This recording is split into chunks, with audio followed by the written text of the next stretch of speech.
ചന്ദ്രനെ ചുറ്റിയ ശേഷം ആർട്ടിമസ് 2 കടലിൽ പതിക്കുന്ന ദൃശ്യങ്ങൾ തത്സമയം മിക്കവരും ധാരാളം പേര് കണ്ടിരിക്കാം. കാണാത്തവർ തീർച്ചയായിട്ടും യൂട്യൂബിലൊക്കെ പോയി ഒന്നുകൂടെ കാണുന്നത് നല്ലതാണ്. നാസ അത് സ്ട്രീം ചെയ്യുകയുണ്ടായി. മനുഷ്യരാശി കൈവരിച്ച പുരോഗതിയുടെ മറ്റൊരു ലക്ഷണം ഇനി 1-2 വർഷത്തിനുള്ളിൽ വീണ്ടും ചന്ദ്രനിലേക്ക് നമ്മൾ പോകുന്നു. അതുപോലെ തന്നെ അവിടെ കോളനികൾ ഉണ്ടാക്കാൻ പോകുന്നു. മറ്റ് ഗ്രഹങ്ങളിലേക്കൊക്കെ പോകുന്ന അവസ്ഥ വന്നിരിക്കുന്നു. അപ്പോൾ ഇതെല്ലാം നടക്കുന്നതിൻ്റെ ഇടയിലാണ് ഇറാൻ യുദ്ധം പോലെയുള്ള കാര്യങ്ങൾ നടക്കുന്നത്. ഗാസായിലും ഒക്കെ മനുഷ്യരെ തന്നെ കൊല്ലുന്നു.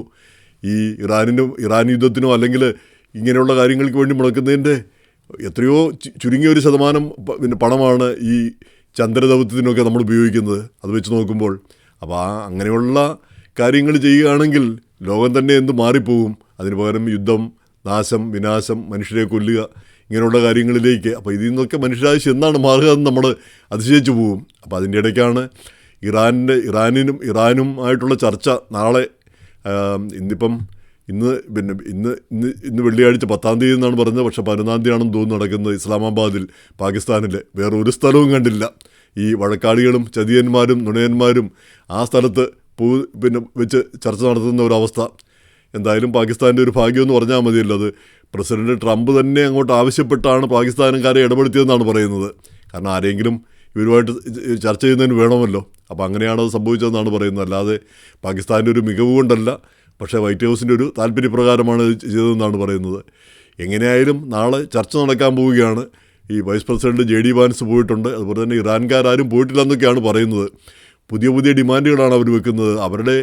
അവരുടെ സ്വത്തുക്കളെല്ലാം, അവരുടെ ഒരുപാട് പണം അമേരിക്ക ഫ്രീസ് ചെയ്ത് വെച്ചിട്ടുണ്ട്. ആ പണമെല്ലാം അവർക്ക് അനുവദിക്കണം, എന്നാലേ ഞങ്ങൾ ചർച്ചയ്ക്ക് വരുള്ളൂ. അതുപോലെ തന്നെ ലെബനനിലെ യുദ്ധം നിർത്തണം, എന്നാലേ ഞങ്ങൾ വരത്തുള്ളൂ. ഇങ്ങനെയൊക്കെ ഓരോരോ കടുംപിടുത്തങ്ങൾ പറഞ്ഞുകൊണ്ട് അവർ ഈ ഹോർമൂസ് കടലിലേക്ക് അടച്ചിട്ടിരിക്കുന്നു. ഇതുവരെ തുറന്നിട്ടില്ല. അപ്പോൾ പ്രസിഡന്റ് ട്രംപ് പറഞ്ഞൊരു കാര്യമുണ്ട്, നിങ്ങൾ നെഗോഷിയേഷൻ ഈ ചർച്ചയ്ക്കൊക്കെ വരുന്നില്ലെങ്കിൽ വരാൻ വേണ്ടിയിട്ടാണ്, അല്ലെങ്കിൽ നിങ്ങൾ ജീവിച്ചിരിക്കാൻ സാധ്യത കുറവായിരുന്നു എന്നാണ് പ്രസിഡന്റ് പറഞ്ഞിരിക്കുന്നത്. എന്ന് പറഞ്ഞാൽ നിങ്ങളുടെയൊക്കെ കാര്യം എപ്പോൾ വേണേലും ഏതവസരത്തിന് വേണമെങ്കിലും തീർക്കാവുന്നതേ ഉള്ളൂ. അപ്പോൾ മര്യാദയ്ക്ക് ചർച്ചയ്ക്ക് വന്നോന്നൊക്കെയാണ് പറയുന്നത്. പക്ഷേ അവർ ഇങ്ങനെ പരസ്യമായിട്ട്, ഇനി രഹസ്യമായിട്ട് നമുക്ക് അറിഞ്ഞുകൂടാ. കാരണം ഈ പരസ്യവും രഹസ്യവും തമ്മിലുള്ള നയതന്ത്രം എന്ന് പറയുന്നത് എപ്പോഴും രഹസ്യമായിട്ടാണല്ലോ. കാര്യപ്പെട്ട വിവരമുള്ള ആളുകൾ രഹസ്യമായിട്ടിരുന്ന് ചർച്ച ചെയ്യുകയും കാര്യങ്ങളൊക്കെ പറയുകയും ചെയ്യും. വിവരമില്ലാത്തവരും അല്ലെങ്കിൽ ഒച്ചപ്പാടുണ്ടാക്കേണ്ടവരും മുകളിലിരുന്ന് ഇങ്ങനെ ഒച്ചപ്പാടുണ്ടാക്കിക്കൊണ്ടിരിക്കും. എങ്ങനെയായാലും ഇപ്പം ഇറാൻ ഏതായാലും ഒരു കരുത്ത് കാട്ടുകയോ അല്ലെങ്കിൽ ഒരു അപ്പർ ഹാൻഡ് കിട്ടിയതുപോലെയാണ്. അവർ പറയുന്ന പോലെയൊക്കെ കാര്യങ്ങൾ നടക്കുന്നു എന്നുള്ള രീതിയിലാണ്. അവരുടെ യുറേനിയം, സമ്പുഷ്ട യുറേനിയം അതൊന്നും തിരിച്ചു കൊടുക്കുന്നതിനെ പറ്റി ഒരു തീരുമാനം പോലുമായിട്ടില്ല. പക്ഷെ അത് തീരുമാനമാകണമെന്നാണ് അമേരിക്ക ആവശ്യപ്പെടുന്നത്. ഒരു കാരണവശാലും അത് അവിടെ സൂക്ഷിക്കാനാവില്ല, അത് തിരിച്ചു കിട്ടണം, അത് അവിടെ നിന്ന് മാറ്റണം. അതുപോലെ തന്നെ അവരുടെ മിസൈൽ നിർമ്മാണ ശക്തി കുറയ്ക്കണം, ഇല്ലാതാവണം. ഈ മറ്റ് അയൽ രാജ്യങ്ങളെല്ലാം ഉപദ്രവിക്കുന്ന രീതിയിൽ അല്ലെങ്കിൽ അവിടെ ഒരു വൻശക്തിയാകുന്ന ആ നിലപാട്, ആ സ്ഥിതി ഉണ്ടാവരുത്. മര്യാദയ്ക്ക് അവരുടെ കാര്യം നോക്കി ജീവിച്ചാൽ മതി, അവിടുത്തെ ജനങ്ങളുടെ കാര്യം. അതിന് പകരം അവരൊരു വലിയ ലോകശക്തിയാകാൻ വേണ്ടിയിട്ടുള്ളൊരു ശ്രമമാണ് അവിടെ നടക്കുന്നത്. അപ്പോൾ ലോകശക്തി എന്ന് പറഞ്ഞാൽ അവരെ സംബന്ധിച്ചിടത്തോളം ഇസ്രായേലിനെ ഇല്ലാതാക്കുക, death to America, death to Israel, ഇതാണല്ലോ അവരുടെ ലക്ഷ്യം തന്നെ. ഈ ചർച്ചയും ഇതിൻ്റെയൊക്കെ ഇടയ്ക്കാണ് പാകിസ്ഥാൻ്റെ വിദേശകാര്യമന്ത്രി, അയാളെന്തോ ഒരു വിദേശകാര്യമന്ത്രിയാണെന്ന് മനസ്സിലാവുന്നില്ല. നയതന്ത്രം എന്താണെന്ന് ഇസ്രായേലിനെ ഇല്ലാതാക്കണം എന്ന് ഈ ചർച്ച നടക്കുന്ന ഈ പ്രശ്നത്തിൻ്റെ ഇടയിൽ. അപ്പോൾ ഏതായാലും അവിടുത്തെ ഭരണാധികാരി ആസിം മുനീർ, പട്ടാള മേധാവി, അങ്ങേരാണല്ലോ ഇപ്പം ഭരിക്കുന്ന ശരിക്കുള്ള ഭരണകർത്താവ്, അങ്ങേര് പറഞ്ഞ് അത് നീക്കം ചെയ്യിച്ചു കളഞ്ഞു. അതിനെതിരെ ഈ വിദേശമന്ത്രി പറഞ്ഞതിനെതിരെ ധാരാഭാഗത്തു നിന്നും എതിർപ്പുണ്ടായി, ശക്തമായ എതിർപ്പുണ്ടായി. അപ്പോൾ അതിനെ തുടർന്നാണ് ഈ ആസിം മുനീർ ഇടപെട്ടതെന്നാണ് പറയുന്നത്. എന്തായാലും ഇങ്ങനെയുള്ള പാർട്ടികളാണ്. ആ വിരോധം, ഇസ്രായേലിനോടുള്ള ആ വിരോധം അവരുടെ ഒന്നും മനസ്സിൽ നിന്ന് ഇല്ലാതാവുന്നില്ല, ഒരു കാലത്തും ഇല്ലാതാവുന്നില്ല. ആകപ്പാടെ ഇത്തിരി പോകുന്ന ഒരു രാജ്യവും കുറച്ച് മണ്ണുമാണ്. എങ്ങനെയെങ്കിലും കഴിഞ്ഞു പോട്ടെ എന്നല്ല ചിന്തിക്കുന്നത്. ഈ രീതിയിൽ അവരെ ഇല്ലാതാക്കണം. അതൊരു റിലീജിയസ് കമ്മിറ്റ്മെൻറ്റ് പോലെ, അത് ആ പണ്ടുകാലം മുതലുള്ള ആ റിലീജിയസ് കമ്മിറ്റ്മെൻറ്റ് പോലെയാണ് ഇപ്പോഴുള്ളവരും കരുതുന്നത്. അതൊന്ന് മാറ്റിവെക്കേണ്ട ഒരു സമയമായി എന്ന് തോന്നുന്നു. പക്ഷേ എന്തായാലും ഇറാൻ്റെ ഈ ഹോർമൂസ് കടലിടുക്ക് അടച്ചിട്ടിരിക്കുന്നത്, അപ്പോൾ അതിനെ ഒരു സൂയസ് മൊമെൻ്റ് എന്ന് പലരും വിശേഷിപ്പിക്കുന്നു. ന്യൂയോർക്ക് ടൈംസിലൊക്കെ അത് അങ്ങനെ കാണുകയുണ്ടായി. അതായത് 1956 സൂയസ് കനാല് പിന്നെ ഈജിപ്റ്റ് ദേശസാൽക്കരിച്ചു. അപ്പോൾ ഈ സൂയസ് കനാൽ ഉണ്ടാക്കിയത് പിന്നെ പാശ്ചാത്യരാണ്. ബ്രിട്ടീഷുകാരും ഫ്രഞ്ചുകാരും അതുപോലെയൊക്കെയുള്ള എല്ലാവരും കൂടി ചേർന്നാണ് 1860-കളിൽ ആ പിന്നെ കനാൽ നിർമ്മിച്ചത്. ആ കനാൽ നിർമ്മിച്ചതോടുകൂടി ഈ പനാമ കനാലും പിന്നെ അതിശേഷമാണെന്ന് തോന്നുന്നു. അപ്പോൾ ഈ സൂയസ് കനാൽ വന്നതോടുകൂടി കപ്പൽ ഗതാഗതം വളരെ എളുപ്പത്തിലായി, ദൂരം ഒരുപാട് കുറഞ്ഞു. അപ്പോൾ അങ്ങനെയുള്ള ആ കനാൽ ഈജിപ്തിലൂടെ കടന്നു പോകുന്നു. അപ്പോൾ അതങ്ങ് അന്നത്തെ പിന്നെ Egypt president Gamal Abdul Nasser അദ്ദേഹം അതങ്ങ് ദേശസാൽക്കരിച്ചു. അപ്പോൾ അതിനെതിരെ ഇസ്രായേലും പിന്നെ ബ്രിട്ടനും ഫ്രാൻസും ഒക്കെ കൂടെ യുദ്ധത്തിനൊരുങ്ങി.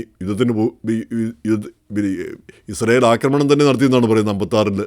പിന്നെ പക്ഷേ ആ സമയത്ത് അമേരിക്കൻ പ്രസിഡന്റ് ഐസനോവർ, അപ്പോൾ അദ്ദേഹം രണ്ടാം വട്ടം ഇലക്ഷന് നിൽക്കുന്ന സമയമാണ്. അദ്ദേഹം പറഞ്ഞു യുദ്ധം വേണ്ട എന്ന് ഒരു ഓർഡർ ഇടുകയാണ് ചെയ്തതെന്നാണ് പറഞ്ഞത്. യുദ്ധത്തിന് പോകേണ്ടതില്ല എന്ന് കർശന നിർദ്ദേശം കൊടുക്കുകയാണ് ചെയ്തതെന്നാണ് പറഞ്ഞത്. അങ്ങനെ പിന്നെ ഫ്രാൻസും പിന്നെ ഇസ്രായേലും ഒക്കെ പിന്മാറി.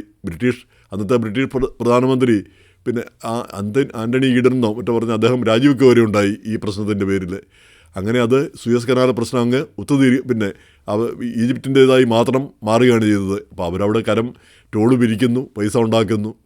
അപ്പോൾ അതുപോലെ ഈ ഹൊർമൂസ് കടലെടുക്കും പിന്നെ ഇവരുടെ ഒരു ടോൾ ബൂത്ത് ഉണ്ടാക്കിയിട്ട് അതിലൂടെ ഇവർക്ക് കാശ് കൊടുത്തിട്ട് പോകണമെന്നാണ് അവർ ആഗ്രഹിക്കുന്നത്. പക്ഷേ ഇങ്ങനെയുള്ള അത് ആരെങ്കിലും മനുഷ്യനിർമ്മിതമായ ഒരു കാര്യമല്ല ഹൊർമൂസ് കടലെടുക്കുക. അത് ആർക്കെങ്കിലും ഒരു രാജ്യത്തിന് സ്വന്തമായിട്ട് ഇങ്ങനെ ടോൾ പിരിക്കാനുള്ള യാതൊരു അവകാശവുമില്ല. പ്രത്യേകിച്ച് അന്താരാഷ്ട്ര നിയമങ്ങളിൽ തന്നെ പറയുന്നുണ്ട് ഇങ്ങനെ ഒരു കാരണവശാലും പാടില്ല എന്ന്, ഇങ്ങനെ പൊതുവായിട്ടുള്ള വാട്ടർവേ. അപ്പോൾ അത് പാടില്ല, അത് അവർക്ക് സ്വന്തമായിട്ട് പൈസ ഉണ്ടാക്കാൻ അത് ഉപകരിക്കണമെന്നാണ് പിന്നെ ഈ ഇറാൻ്റെ ഒരു ആഗ്രഹം. ഇറാൻ്റെ നിലപാട് അതൊന്നും നടക്കാൻ പോകുന്ന കാര്യമല്ലായിരിക്കാം ഒരുപക്ഷെ. എന്തായാലും പ്രസിഡന്റ് ട്രംപ് നമ്മുടെ നാട്ടിലൊരു ചൊല്ലുണ്ട്, പാമ്പിനെ പകുതി വേദനിപ്പിച്ചിട്ട് വിട്ടു. അപ്പോൾ അത് തിരിച്ചു കടിക്കുമെന്നുള്ള ഒരു അവസ്ഥയിൽ എന്ന് പറഞ്ഞ പോലെ ഇറാൻ യുദ്ധത്തിൽ ഒരു തീരുമാനമുണ്ടാക്കണം, ഇറാനിലൊരു മാറ്റമുണ്ടാക്കണം. അല്ലെങ്കിൽ പിന്നെ അഫ്ഗാനിസ്ഥാനിൽ പോലെ ഒരു മണ്ടത്തരമായി തീരും. അവരെ കുറച്ചടിച്ചു, പിന്നെ ഒരു മാറ്റവും ഉണ്ടാകുന്നില്ല. താലിബാൻ പോലുള്ള ഒരു ഭീകര സംഘടന വീണ്ടും അധികാരത്തിൽ വന്നു. അതുപോലെ തന്നെ ഇറാനിൽ ഈ മതഭീകരന്മാർ വീണ്ടും തുടരുകയാണെങ്കിൽ പിന്നെന്താണ് പിന്നെ ഇതുകൊണ്ട് എന്താണ് നേട്ടമുണ്ടായത്? അപ്പോൾ അതിനൊരു മാറ്റം, ഒരു ഭരണമാറ്റം ഉണ്ടാവുക തന്നെ വേണം. അപ്പോൾ പിന്നെ പ്രസിഡൻറ്റും മറ്റും കരുതിയിരിക്കുന്നത്, ഞാൻ വിചാരിക്കുന്നത് അവിടുത്തെ ജനങ്ങളെല്ലാം ഇളകി വശായി ഈ മുള്ളാമാരെ എല്ലാം കൂടെ പിന്നെ എടുത്തെറിഞ്ഞ് കളയുമെന്നാണ് കരുതിയത്, പാശ്ചാത്യ ലോകമൊക്കെ കരുതിയത്. പക്ഷേ അതുണ്ടായില്ല. അവർ അതിക്രൂരമായിട്ടാണ് ആളുകളെ പിന്നെ കൊന്നൊടുക്കിയത്. അപ്പം പിന്നെ ആളുകൾക്ക് രംഗത്ത് വരാനായിട്ടുള്ള പേടിയും പല കാരണങ്ങളും കാണും. അപ്പോൾ അതുകൊണ്ട് മുള്ളാമാർ തന്നെ അധികാരത്തിൽ തുടരുന്നൊരു സ്ഥിതി വന്നു. അപ്പോൾ അതിനൊരു മാറ്റമുണ്ടാവണം. ഇവർ തന്നെ ഒരു ഭീകര സംഘടനയായിട്ട്, ഭീകര പ്രസ്ഥാനമായിട്ട് നിന്നാൽ എന്നും നിരന്തരം ഇത് പ്രശ്നമായിരിക്കും. ഇപ്പോൾ ഇവിടെ ഒരു സ്ഥിരം ഇതിനൊരു ഫൈനാലിറ്റി വേണം, ഒരു അവസാനം വേണം. അതാണ് പിന്നെ മനുഷ്യരാശി എല്ലാം ആവശ്യപ്പെടുന്നത്. അപ്പോൾ ഇറാൻ സാധാരണ ഒരു രാജ്യമായിട്ട്, ഒരു മര്യാദയുള്ള ഒരു രാജ്യമായിട്ട് മാറട്ടെ, ജനാധിപത്യത്തിലും ജനങ്ങളുടെ താല്പര്യത്തിലും നിൽക്കുന്ന ഒരു രാജ്യം. അല്ലാതെ ഈ ഹിസ്ബുള്ളയ്ക്കും ഹൂതികൾക്കും ഒക്കെ ആയുധം കൊടുക്കാനും അവിടെയെല്ലാം ആ പ്രദേശം മുഴുവൻ പ്രശ്നങ്ങൾ ഉണ്ടാക്കാനും അതല്ലല്ലോ വേണ്ടത്. എന്തായാലും ഈ പ്രശ്നത്തിൽ അമേരിക്ക ഒരു ദൗർബല്യം കാണിച്ചതുപോലെയാണ് പിന്നെ നാനാഭാഗത്തു നിന്നും പറയുന്നത്. പ്രത്യേകിച്ച് ഇസ്ലാമിക ലോകം അത് ആഘോഷിക്കുന്നു. അപ്പോൾ അത് പിന്നെ ആഘോഷിക്കേണ്ടതില്ല. നമ്മുടെ അവരുടെ ഒരു ജനപദം, ഒരു സംസ്കാരം തന്നെ ഇല്ലാതാക്കുന്നുള്ള അങ്ങനെയൊക്കെയുള്ള കടുത്ത പദപ്രയോഗങ്ങൾ അത് എല്ലാവരെയും ആശങ്കപ്പെടുത്തിയതാണ്. എന്തായാലും ആ ആശങ്ക ഒഴിഞ്ഞുപോയി, അത് വലിയൊരു കാര്യം തന്നെ.